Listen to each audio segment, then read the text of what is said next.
అందరికీ నమస్తే. నేను గరిడేపల్లి సత్యనారాయణ. ఇది బంగ్లాదేశ్‌కి సంబంధించిన విషయం అయినప్పటికీ గూడా, కొన్ని పూర్వ చరిత్రను మనం తీసుకున్నప్పుడు బీజేపీ వాళ్ళే చెప్తుంటారు గదా! సరే ఈ రాజకీయాలకు సంబంధించిన అంశం గూడా కాదు. ఇండియన్ పాలిటిక్స్‌కి అసలు సంబంధం లేదు. సరే అట్లా బంగ్లాదేశ్‌కి, ఇండియాకి అసలు సంబంధం లేదా అంటే చాలా ఉంది. సో, అది పరిస్థితి. బీజేపీ వాళ్ళు చెప్తారు గదా! అఖండ భారత్ అనేది. అది సాధ్యమయ్యేది కాదులే గానీ గతంలో ఉన్నది.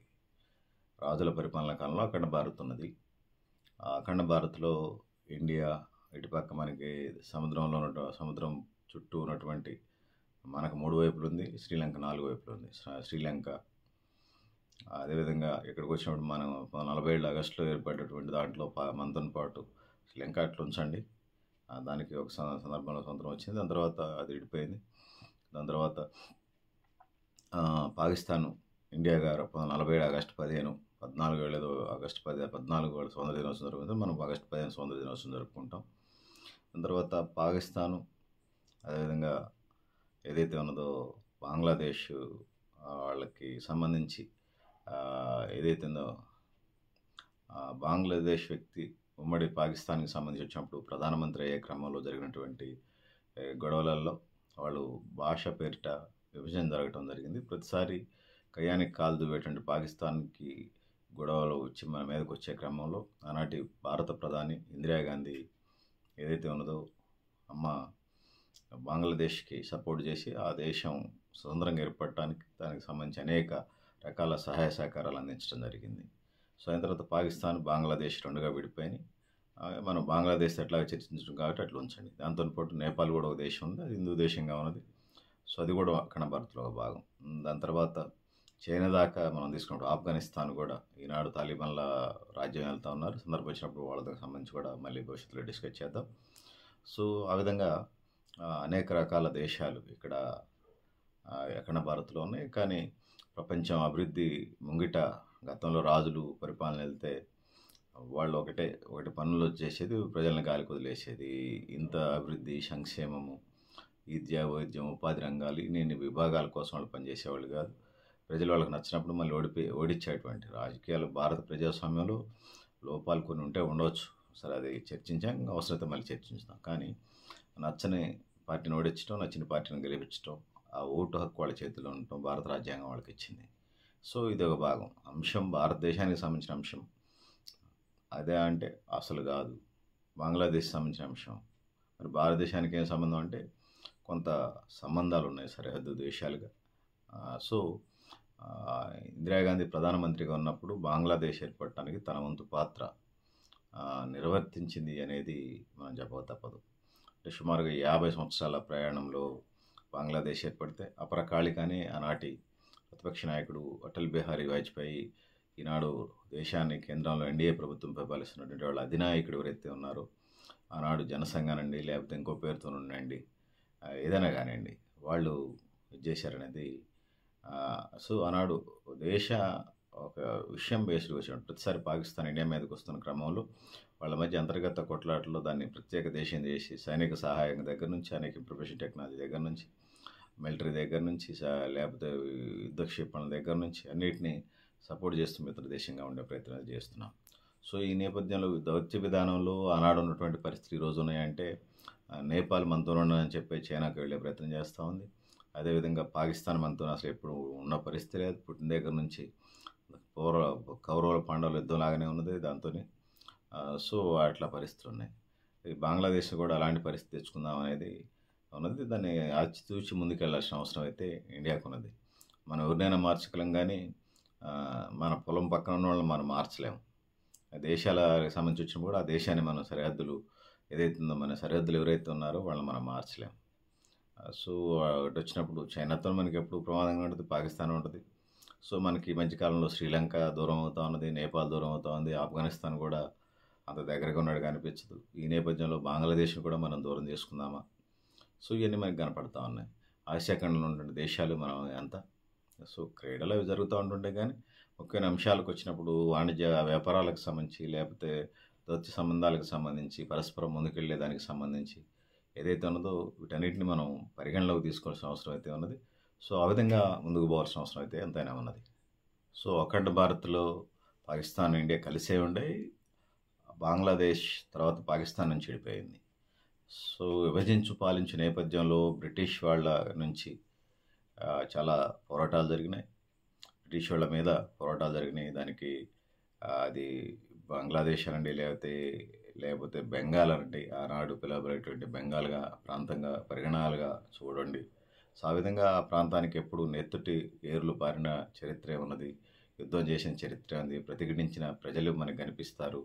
సో అది దేశం ఏర్పడ్డ ముందు నుంచి అది ఒక రకమైనటువంటి ప్రత్యేక పరిస్థితులుగా ఫేస్ చేస్తూ దేవుడి శాపంలాగా ఆ ప్రాంత ప్రజలు, ఆ దేశ ప్రజలు మన కళ్ళ ముందు కనపడతా ఉన్నారు.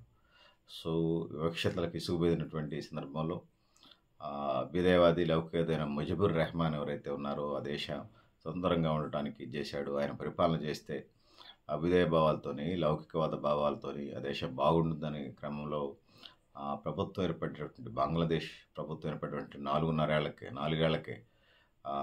ఏళ్లకే సైన్యం చేతిలో హత్యకు గురి కావటం ప్రపంచాన్ని చాలా దిగ్భ్రాంతికి గురి చేసినటువంటి పరిస్థితి ఉన్నది. సో బంగ్లాదేశ్ ప్రపంచానికంటే ముందు బాగా పెద్ద షాక్ ఇండియాకి సంబంధించి అనేది చెప్పుకోక తప్పదు. సో బంగ్లాదేశ్ అంటే అస్థిరతకు నిలవగా సైనిక పాలన, హత్యలు, అడపదడప ఎన్నికలు, మళ్ళీ కూల్చేతలు, సంక్షోభాలతో ఇది నడుస్తూ ఉన్నది. సో సహజంగా ప్రజలు ఎన్నుకున్న డెమోక్రటిక్ ప్రభుత్వం ఏదైతే ఉన్నదో, గత ప్రభుత్వం మళ్ళీ హసీనా ప్రభుత్వం అధికారంలోకి వచ్చింది.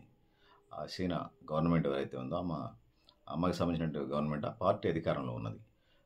సో అక్కడ అంటే 4% ద్రవ్యోల్బణం అంటే రేట్లు పెరుగుతాయి కదా, ప్రజల జీవితంలో ఉన్నటువంటి ఉప్పు, పప్పు, మంచినూనె, చింతపండు, కూరగాయలు, వీటన్నిటికి సంబంధించినటువంటి వెజిటబుల్స్ సంబంధించినటువంటి రేట్లు 4% ఉంటేనే ప్రజలు అల్లాడిపోతారు.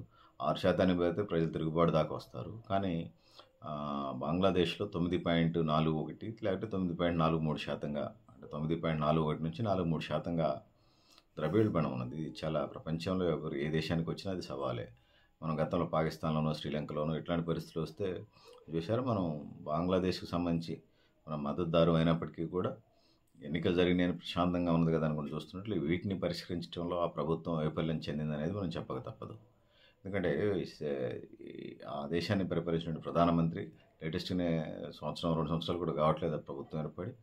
ఎందుకు ఇంత జరిగింది అనే దానికి వచ్చినప్పుడు ఆ దేశంలో ఒకవైపు ద్రవ్యోల్బణం, రెండవది నిరుద్యోగత అనేది ప్రధాన ఎజెండాగా కనపడుతూ ఉంది. సో వీటిని ఏ ప్రభుత్వం అయినా, ఇప్పుడున్నటువంటి ఆధునిక ప్రభుత్వం అఖండ భారత్లో అంటే నడిచింది అది. రాజులు పెత్తనం ఒకటే, గుర్రాలు, కత్తులు, సైనికులు, అదే వ్యవహారం ఉండేది. మాట్లాడిన తీసుకొచ్చి లోపలేసేటోళ్ళు. ఇప్పుడు అంతర్జాతీయ స్థాయిలో హ్యూమన్ రైట్స్ కూడా పనిచేస్తూ ఉన్నాయి. అనేక అంతర్జాతీయ కోర్టులు ఉన్నాయి, పౌర సమాజం ఉంది, ప్రింట్ మీడియా ఉంది, ఎలక్ట్రానిక్ మీడియా ఉంది, సోషల్ మీడియా, డిజిటల్ మీడియా, అనేక రకాల మీడియాలు ఉన్నాయి, దౌత్య సంబంధాలు ఉన్నాయి, దౌత్య కార్యాలయాలు ఉన్నాయి, యుద్ధం చేయకూడదు. సో ఈ ప్రపంచ శాంతి అనే ఎజెండాతో మనం ముందుకెళ్తా ఉన్నాం. సో అంతర్గతంగా ఇవన్నీ ఉన్నాయి. సో ఇవన్నీ మనం తీసుకున్నప్పుడు బంగ్లాదేశ్కి సంబంధించిన పిక్చర్ని కూడా మనం దృష్టిలో పెట్టుకోవాల్సిన అవసరం ఉన్నది. సో గతంలో అంటే వాళ్ళు పరిపాలన మన ప్రజల నుంచి పన్నులు వసూలు చేయటం, ఇన్ని సౌకర్యాలు కల్పించారు. కానీ మారుతున్నటువంటి ప్రపంచంలో 210 దేశాలు ఏమంటే సుమారుగా 95% పైగా ప్రజాస్వామ్యాన్ని కోరుకుంటున్నాయి. రాజులు, సామంత రాజులు, చక్రవర్తులు, దొరలు, భూస్వాములు, జమీందారులు, పటేలు, పట్వారీలు, మున్సూబులు, ఇట్లా గ్రామ ప్రాంతం నుంచి దేశముఖులు, ఫ్యూడల్ వ్యవస్థ, భూస్వాములు, జమీందారులు, జాగీర్దారులు, దేశముఖులు, వీళ్ళంతా కూడా కాలగర్భంలో కలిసిపోయారు. రాచరికాలు పోయి వాళ్ళకు నచ్చినటువంటి ప్రజాస్వామ్యాన్ని కోరుకుంటా ఉన్నారు. ప్రస్తుతం ప్రజలు వాళ్ళకి అనుకూలమైనటువంటి అభివృద్ధి చేసేటువంటి, మనం అనేక దేశాల అనుభవాలను మనం స్టడీ చేసో లేకపోతే రాసుకునో చెప్పుకున్నప్పుడు ఇదే మనకు చెప్తా ఉన్నది. ప్రధానంగా ఉద్యోగిత ఒకటి, దేశ రక్షణ ఒకటి, అదేవిధంగా ధరల అదుపులో ఉండటం, ప్రధానమైనటువంటి ఉపాధితో పాటు ధరల అదుపులో ఉంచడం అనేది ప్రధానమైన ఎజెండా మనకు కనపడతా ఉన్నది. సో దాంతో పాటు ఆ దేశాన్ని ఉన్నటువంటి పార్టీలు, ప్రధానమైనటువంటి పార్టీలు, ఆ దేశంలో 2 పార్టీల, 4 పార్టీల, 6 పార్టీలు అట్లా ఉంచండి. లేదంటే వాళ్ళ కూటమి 100 పార్టీలైనా ఉండని, ఇండియా కాదు ఏ దేశంలో ఉన్నటువంటి పార్టీలన్నీ కూడా ఏదైతే ఉన్నదో ఆ దేశాన్ని ప్రపంచ దేశాల సరస్సు నిలబెట్టగలుగుతాయా? అంటే ఇది నిలబెట్టడం అంటే పేర్లలో ఆడ ఐక్యరాజ్య సమితిలోనే ఎక్కడో పేరిచ్చి నిలబెట్టుకొని రాపించుకోవటం కాదు.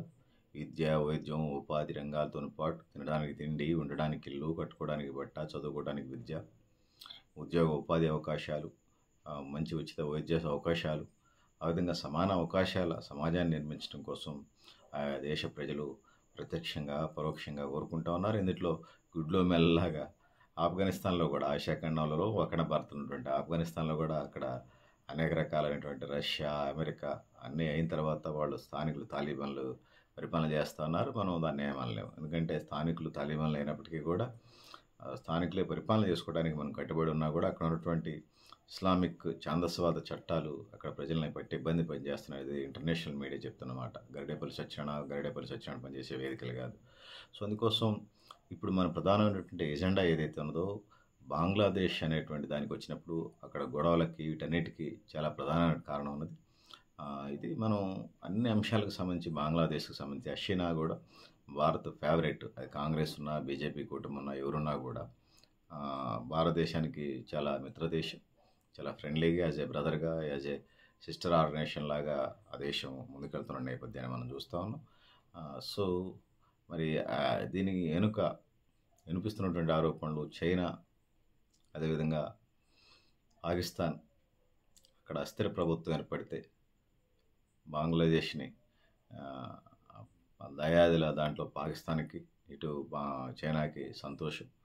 ఆ విధంగా అది టెర్రరిస్టులా లేకపోతే ఇతర అరాచక శక్తుల చేతుల్లోకి వెళ్ళినప్పుడు భారతదేశం ఒక మంచి మిత్రుడు, ప్రాణమిత్రులు ఎవరైతే ఉన్నారో వాళ్ళు కోల్పోయే అవకాశం ఉన్నది. ఇంకొక వైపు అమెరికా చైనాకి వ్యతిరేకంగా ప్రపంచ ఆధిపత్య పోరాటాల్లో ఆసియా కంట్రీస్లో షెల్టర్ కోసం చూస్తుంది, చైనా బోర్డర్ కోసం. సో దీన్ని భారతదేశం వ్యతిరేకిస్తూ ఉన్నది. చైనా అంటే ఇండియాకి వ్యతిరేకమే, ఖచ్చితంగా అందులో తేడా లేదు. భారతదేశంలో కమ్యూనిస్టులు వాళ్ళే మాట్లాడుకోవాలి ఏది ముఖ్యమా, గతం మాటకి కట్టుబడి ఉంటారా లేదా ముందు దేశం తర్వాతనే కమ్యూనిజం తేల్చుకోవాల్సిన అవసరం వాళ్ళకి వదిలేద్దాం, వాళ్ళకే ప్రజలకు వదిలేద్దాం, వాళ్ళు ఏదో తీర్పులు ఇస్తూనే ఉన్నారు. సో అది వేరే అంశం. సందర్భం వస్తే మళ్ళీ భవిష్యత్తులో కూడా ఇప్పటికే డిస్కస్ చేసాం, భవిష్యత్తులో డిస్కస్ చేద్దాం. సో అమెరికా ఆధిపత్యాన్ని ఎట్లున్నా కూడా వాళ్ళని ఇక్కడ తీసుకొచ్చి నిప్పుని తీసుకొచ్చి ఎవడు పెట్టుకోడు ఇంటి ముందు. కుక్కను పెంచుకుంటాడు, కోడిని పెంచుకుంటాడు, పావును ఎవడు పెంచుకోడు. అమెరికా కూడా ఇక్కడికి వచ్చి వాళ్ళ సైనిక స్థావరాలు ఇక్కడ బంగ్లాదేశ్లో పెడితే భవిష్యత్తు అంతా గందరగోళం అయి ఉంటుంది. కాబట్టి దానికి ఇండియా ఒప్పుకోవట్లే. ఇండియా బంగ్లాదేశ్ ఒప్పుకుంటే అక్కడ వాళ్ళు పెట్టే పరిస్థితి ఉంది చైనా పేరుతోని. చైనా మనకి ఎప్పుడు శాశ్వత శత్రు దేశమే, అయినా కూడా మన జాగ్రత్తలో మనం ఉండాలి కాబట్టి అమెరికాని ఎంకరేజ్ చేయట్లేదు. సో ఇది పరిస్థితి అంతర్గతంగా. బంగ్లాదేశ్ జాతిపిత ముజిబుర్ రెహమాన్ కూతురే హసీనా. సో అతను భారతీయ మిత్రుడు. సో ఆమెని ఒక 45 నిమిషాలు మిలిటరీ టైం ఇచ్చి బంగ్లాదేశ్ని ఖాళీ చేసి వెళ్ళిపోమంటే భారతదేశ విదేశాంగ శాఖకి ఒక మెసేజ్ పంపించి వెంటనే వచ్చింది. భారతదేశం ఆశ్రయం ఇస్తూ ఉంది. భారతదేశానికి సంబంధించినటువంటి విదేశాంగ శాఖకు సంబంధించినటువంటి మంత్రి శంకర్ అనే పేరు గలటువంటి కేంద్ర మంత్రి ఆల్ పార్టీ మీటింగ్ పెట్టి అక్కడ ఉన్న పరిస్థితులు ఇచ్చా మన మిత్రదేశం ఆపద్మిత్రుడు ప్రాణమిత్రుడు కాబట్టి మనం షెల్టర్ ఇచ్చాం, వాళ్ళకేం పర్మనెంట్గా షెల్టర్ ఇస్తాం అనేది కాదు అని ఇప్పుడు పరిస్థితులు అయితే చెప్పారు. సో భారతదేశంలో ఉన్నటువంటి అన్ని పార్టీలు కూడా ఆ అంశానికి సంబంధించి వచ్చినప్పుడు అధికార ప్రతిపక్ష ప్రాంతీయ పార్టీలతో సహా దాని మీద ఏకాభిప్రాయంతో అయితే ఉన్నాయనేది చెప్పుకోక తప్పదు. సో ఎందుకంటే గతంలో ఎన్డీఏ పాలిత ఇండియా కూటమి, అది ఎన్డీఏ పాలిత బీజేపీ కూటమి కానివ్వండి, అటు గతంలో పరిపాలన చేసినటువంటి కాంగ్రెస్ పాలిత ఇండియా కూటమి కానివ్వండి, ఏదైతే ఉన్నా కూడా వాళ్ళకి ఎన్ని పరిస్థితులు తెలుసు.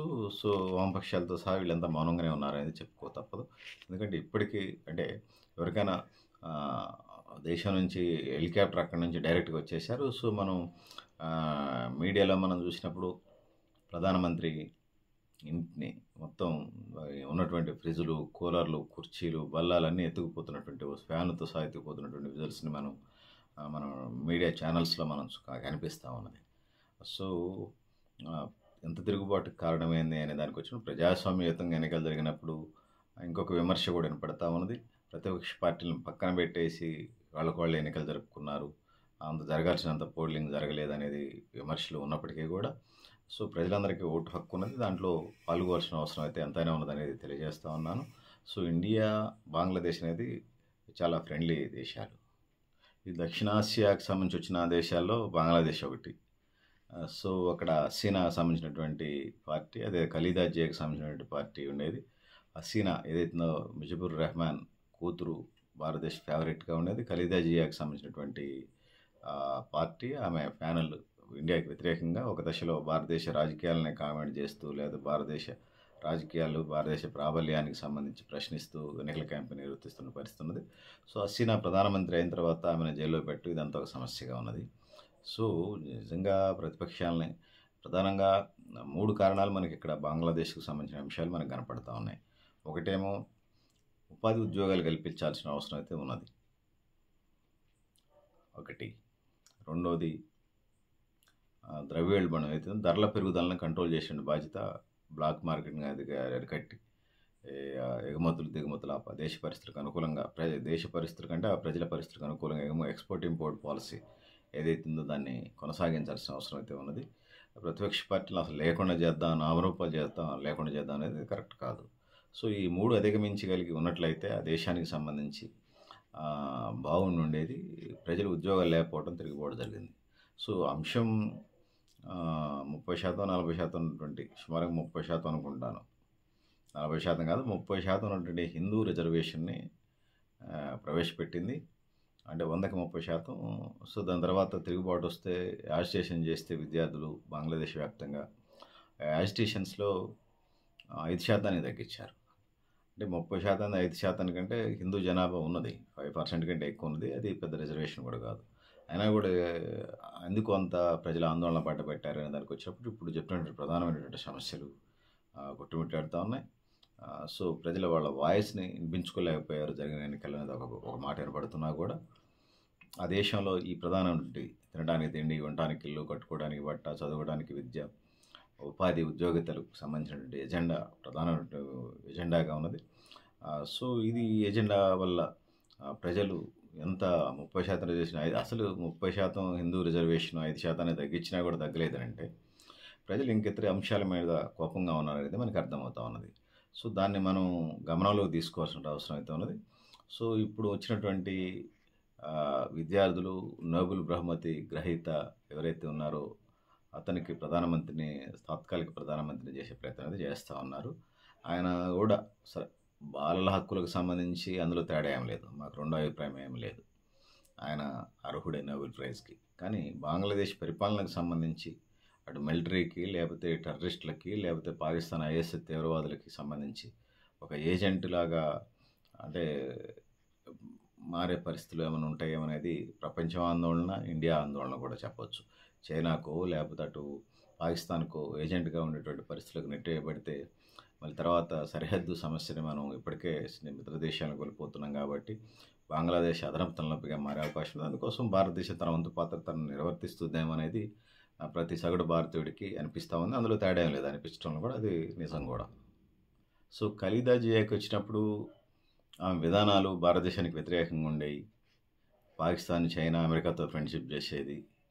ఆ విధంగా ఒక దశలో టెర్రరిస్టులకు కూడా ట్రైనింగ్ ఇచ్చే పరిస్థితులకు నెట్టివేయబడ్డది. సో అందుకోసం భారతదేశానికి యాక్టివిటీస్ అన్నీ దౌత్య విధానాల పరంగానే కాకుండా సరిహద్దు దేశాలకు కూడా ముఖ్యంగా దక్షిణాసియాలో శాంతి స్థాపనకు సంబంధించి సమస్యగా ఉన్నది.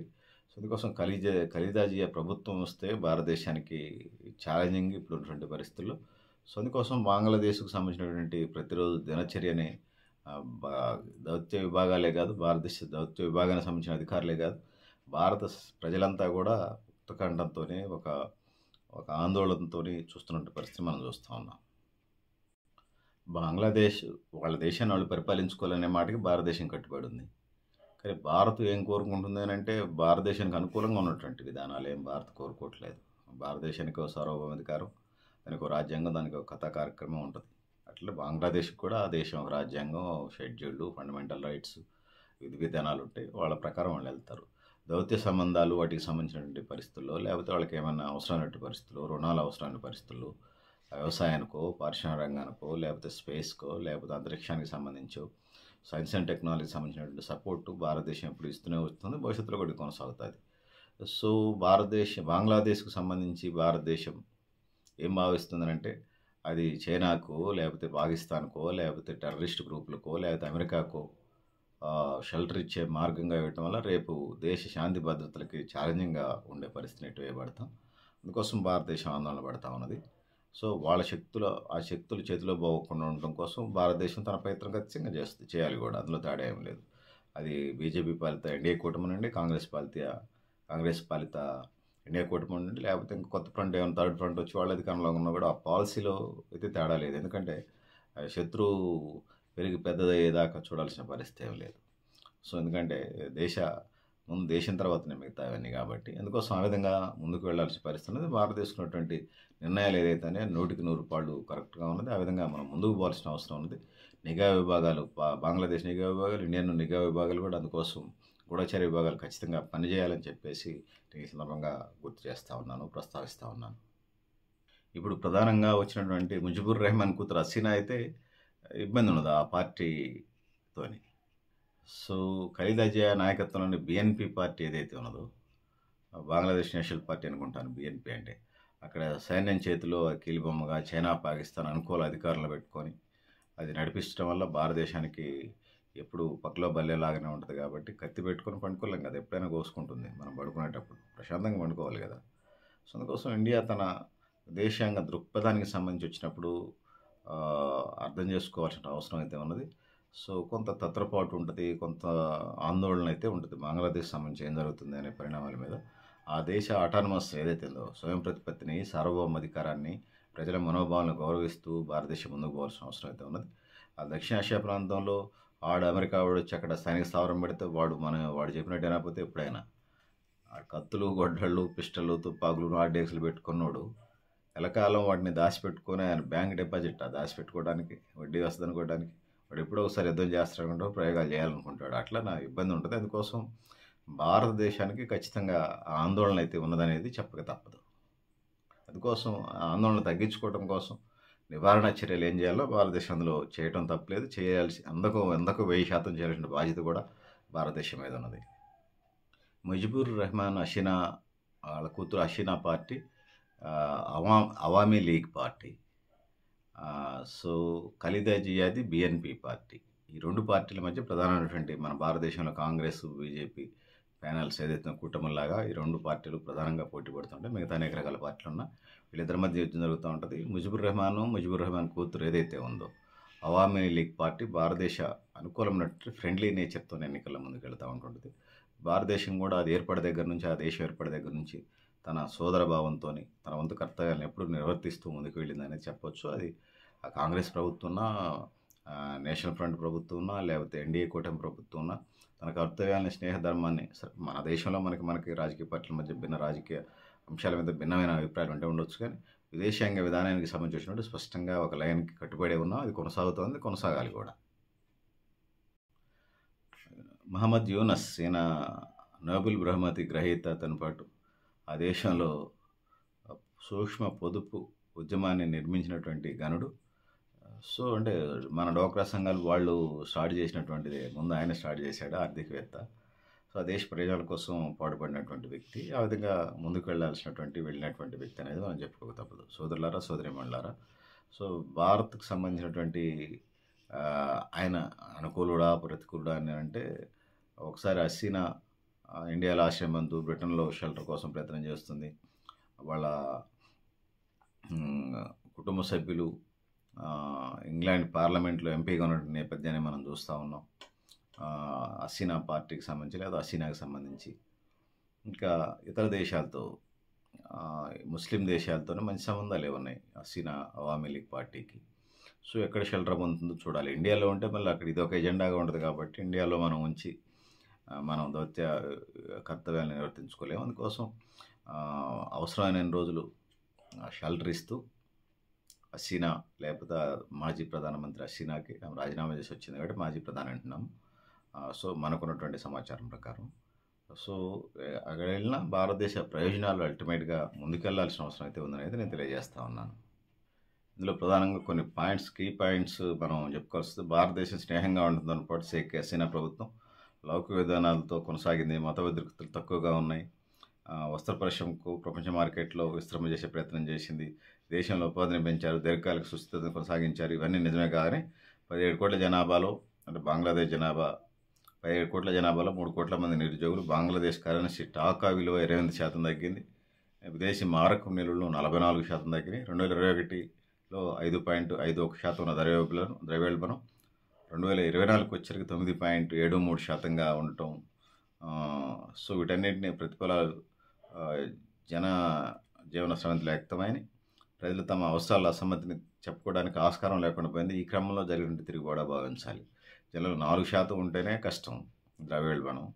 2024కి వచ్చేసరికి 9.73%. అంటే ప్రజలు ₹100 ఉంటాయి కేజీ కూరగాయలు కొనాలంటే. మనం 3-4% వెళ్తుంటేనే ఇప్పుడున్న కూరగాయల ధరలు, నిత్యావసర వస్తువుల ధరలు, మనం రోజువారీ తినే ఆహార పదార్థాలకు సంబంధించి. సరే ఇతర లగ్జరీ కార్లు లేకపోతే బైకుల తర్వాత సంగతి, సైకిల్కి దిక్కులేదు. 9.73% అంటే ప్రధానంగా బంగ్లాదేశ్లో ప్రజల నుంచి తిరుగుబాటు రావడానికి, ప్రభుత్వం మీద తిరుగుబాటు రావడానికి ఇదే ఎజెండా అని భావిస్తున్నాను. ఇది బంగ్లాదేశ్కి సంబంధించిన అంశమే కాదు, ప్రపంచంలో ఎక్కడైనా ఇంత రేట్లు ఉంటాయి. 9.73% అంటే నాకు తెలిసి 4% దాటితే 6-7% వచ్చిందంటే ఆడ గొల్లే ఆ దేశం. ఈ మనం శ్రీలంకలో, పాకిస్తాన్లో ఈ సమస్యలు చూసాం.